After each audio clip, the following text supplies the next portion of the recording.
All right, good. So, yeah, my name is Miguel, and today I wanted to share with you a very interesting topic, and that's called the 5 stages of learning. Now, this is something that I actually learned through experience. Now, most of the time before we start to learn something, we basically have an interest. Like, for example, we see this soccer player is playing so fantastic soccer on the field, and we basically have this as a role model that we want to imitate and learn from. Or sometimes we have like a piano player is playing a fantastic song that you love, and then you want to actually try it out yourself. So we're going to take as an example playing a piano song, because in the past I loved a lot of piano songs and they were inspirational to me. And that's where, first of all, before you start to learn a skill of anything, you first of all have to commit yourself to it. Because sometimes we just need to pass the first 2 stages and then we just drop out and then we don't continue, which is okay because you just may want to try out something, so that's fine. But if you commit yourself to a skill, then you have to go through these 5 stages. Now, stage 1 is to first of all understand it.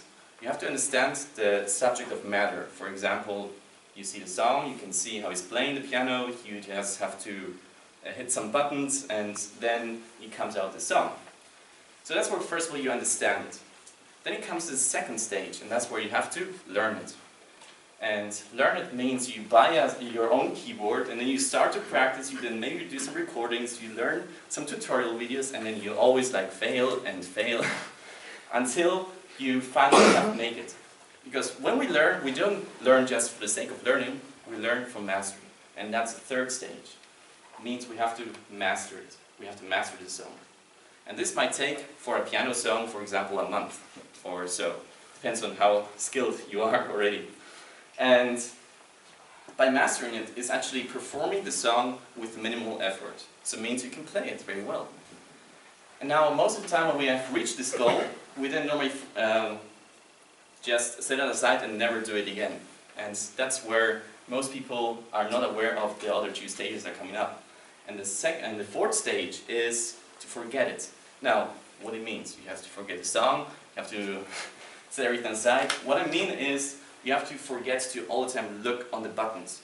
You have to let go. You have to,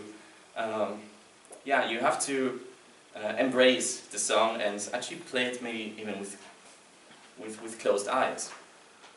And that's when you start to forget it, forgetting it.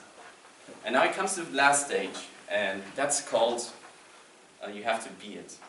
So you have embraced the song so much that you are one with it. You actually put your soul inside the song, and you can look around and you actually can put the speed, you can put your, you are one with the song. And that's the last stage, which the song is a part of you now. So if we approach any skill, let's say public speaking, then we first of all have to go through these 5 stages before we can really master it. So, with this said, what was my point? Well, the point is that if we commit ourselves to a skill, then we have to commit ourselves through to make it part of us. And in public speaking, commit yourself until it is a part of you. Thank you.